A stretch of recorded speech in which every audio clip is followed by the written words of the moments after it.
17-18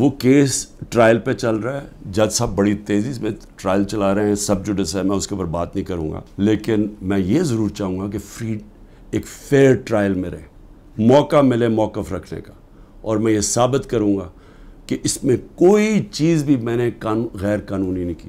نائب چیئرمین کو بھی میں ذرا سوچ رہا ہوں کہ ان کا ضمیر شاید جاگ جائے اس چیز پہ. نواز شریف مرسیڈیز سب سے مہنگی گاڑی ہوتی ہے, بی ایم ڈبلیو اور مرسیڈیز مہنگی ترین گاڑیاں ہیں, وہ گاڑی خریدتا ہے جو کہ اس کو اجازت ہی نہیں ہوتی, 6,36,000 روپے میں سب سے مہنگی گاڑی مرسیڈیز 6,36,000 پہ لیتا ہے. پہلے تو کیا اس کی قیمت دیکھی, کوئی مرسیڈیز اتنی سستی آتی ہے, یعنی اس کی قیمت دیکھیں 42 لاکھ, کوئی مرسیڈیز پاکستان میں 42 لاکھ کی آتی ہے, تو اس نے صرف 6,36,000 دیا اس کا. تو پہلے تو چوری تھی کیونکہ آپ گاڑی نہیں نکال سکتے. پھر ذرا قیمت دیکھ لیں. میں اور بھی ویسے یہاں قیمتیں میں دیکھ رہا ہوں کہ میرے سے نیب والے پوچھ رہے تھے کہ جی آپ نے یہ بڑی آپ نے سستی چیزیں لی ہیں, مجھے تو پتہ ہی نہیں تھا, لیکن ذرا میں ایسی میری نظر پڑ رہی تھی, ایک پرلز کا نیکلس وہ سوچیں صرف 27,000 دے کے لیا نواز شریف نے. پھر میں رولیکس گولڈ بریسلٹ اور رولیکس 1,10,000 روپے پہ لے کے لیا. ون رسٹ واچ, کارٹیئر کی رسٹ واچ, چھوٹی بھی نہیں, اور وتھ ڈائمنڈز, ہیرے لگے ہوئے اس کے اوپر, وہ جی بڑی مہنگی انہوں نے خریدی 40,000 روپے میں. تو کیا نیب کو یہ نہیں نظر آیا کہ نواز شریف نے چوری بھی کی, ایک گاڑی بھی, اور قیمتیں انہوں نے نہیں دیکھی. زرداری صاحب دیکھ لیں, 3 گاڑیاں نکالی انہوں نے توشہ خانہ سے, 2 بی ایم ڈبلیوز, سب سے جو اس وقت کی مہنگی ترین بی ایم ڈبلیو کی بھی قسمیں ہوتی ہیں 760U, اور بلٹ پروف, یعنی بلٹ پروف کی قیمت آپ سوچ لیں کہ اس کی قیمت کتنی تھی, 10 کروڑ روپے کی. تو وہ انہوں نے ایک بی ایم ڈبلیو وہ نکالی, پھر ایک دوسرا ماڈل وہ بھی سیکیورٹی والی, 2 بی ایم ڈبلیوز, اور پھر ایک ٹویوٹا لیکسس, یہ بھی بلٹ پروف. شہباز شریف اور اس کے بیٹوں کی آپ نے انکوائری بند کر دی, 7 ارب روپے کی انکوائری آپ نے بند کر دی. 7 ارب روپے کی انکوائری بند کیا کی, جس کے اندر یہ بچ ہی نہیں سکتے تھے.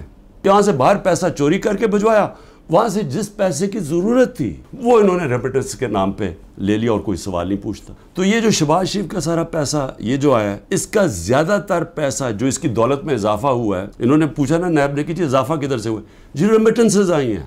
90% انہوں نے دکھایا یہ جس طرح کہ جی وہ فلانے نے پیسہ بھیجا. جب انہوں نے چیک کیا وہ کون تھا, ایک کوئی پاپڑ والا تھا جو پاپڑ بیچتا تھا, اس نے کوئی کروڑ روپیہ بھیج دیا ان کے اکاؤنٹس میں. پھر دوسرا ایک اور کوئی چینی والا, اس طرح کے لوگ تھے جو کبھی پاکستان سے بھی باہر گئے, ان کے پاسپورٹ پکڑے, ان کے نام پہ پیسے بھرے.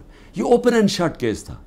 مریم نواز, انہوں نے بی ایم ڈبلیو لی, کوئی مڈل ایسٹ سے کسی ان کو تحفہ ملا. توشہ خانہ میں نہیں بتایا کہ وہ آیا باہر سے تحفہ.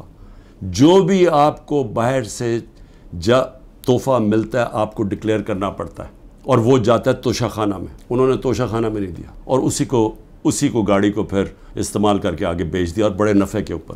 مریم اور اس کے بھائی حسین کے بیچ میں ایک کانٹریکٹ سائن دکھاتے ہیں کہ جی ٹرانسفر ہوا ہے فلیٹ 2006 میں, وہ جس میں وہ سائن کیا, جو فونٹ تھی جس میں وہ ٹائپ آؤٹ ہوا, وہ ابھی آئی نہیں تھی فونٹ, وہ اگلے سال آئی. سیدھا عدالت میں جھوٹ بولا گیا, فراڈلنٹ کانٹریکٹ دکھایا گیا. ابھی تک وہ یہ نہیں بتا سکے کہ یہ 4 مہنگے ترین لنڈن میں محلات جنہیں کہ ان کا پیسہ آیا کدھر سے, ابھی تک کچھ نہیں. لیکن جج صاحب نے پوچھا نیب سے کہ جی بتائیں, وہ تو کہتے ہیں ہمارے فلیٹس ہیں, آپ ثابت کر سکتے ہیں؟ نیب نے کہا نہیں جی ہم نہیں ثابت کر سکتے. چلو جی کیس ختم. زرداری صاحب تو پہلے مشرف نے جب ان کو معاف کیا ان کی کرپشن, تو اس کے اندر سب سے پہلے تھا جو سرے محل, جس کا بڑا شور مچا. سرے محل کے اندر آپ سب جانتے ہیں کہ انہوں نے ایک بہت بڑا ایک ریل اسٹیٹ لے لی, کتنی ایکڑز کی, انگلینڈ کے اندر سرے میں. وہ اینڈ میں جا کے پاکستان نے وہاں کیس کیا. کیس میں ثابت ہو گیا کہ یہ دکھائی نہیں سکتے تھے ان کے پاس پیسہ ہے. تو جب وہ ثابت ہو گیا کہ ان کے پاس تھا نہیں, وہ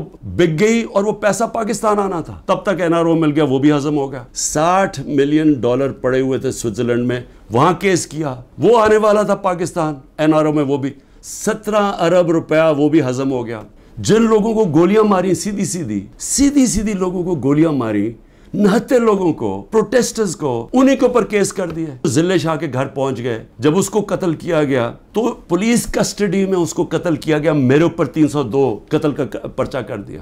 اور پھر اس کے ماں باپ کے پاس پہنچ گئے کہ آپ نے دیکھیں اس کی بات نہیں کرنی اور ان کو چپ کرا دیا. تو پہلے لوگوں کے اوپر ظلم کرتے ہیں، پھر انہی کے اوپر کیسز کر دیتے ہیں. جو ایک لڑکا بیچارہ شہید ہوا، وہ بھی پروٹیسٹر تھا، پیسفل، پرامن، اس کو گولی ماری شہید ہو گیا. اس کے قتل کا کیس اعجاز چودھری اور میاں محمود رشید کے اوپر ڈال دیا. یعنی اپنا ہی انہوں نے کارکن قتل کر دیا. کوئٹہ میں سارا کوئٹہ جانتا ہے کہ اس وکیل کی خاندانی دشمنی تھی، سب جانتے ہیں، ایویڈنس ہے. میرے اوپر 302 قتل کیس کر دیا اس کے اوپر. اور یہ جو سائفر ہے، ہماری گورنمنٹ گرتی ہے اور کیس ہی ہمارے پہ کر دیتے ہیں. میں اگر جیل میں بھی جاتا ہوں نا، آپ نے جد و جہد کرتے رہنا ہے. اور میں ہمیشہ 27 سال سے کہتا ہوں پرامن جد و جہد. لیکن یہ آپ کے لیے اتنا ضروری ہے، کیونکہ یہ جو ساری سٹرگل کر رہا ہوں اپنی ذات کے لیے نہیں کر رہا. اگر ذات کے لیے کر رہا ہوتا تو میں بڑی پہلے چھوڑ چکا ہوتا. کون اپنی زندگی کو داؤ پہ لگاتا ہے؟ کون کسی کے اوپر 2 دفعہ قاتلانہ حملے ہوتے ہیں اور وہ پھر بھی لگا رہتا ہے؟ یا جیل کے اوپر سارے اکٹھے ہوئے ہیں جس آدمی کے اگینسٹ، وہ کیوں کھڑا ہے؟ کیونکہ میں اس کو سیاست نہیں سمجھا، اس کو عبادت سمجھتا ہوں.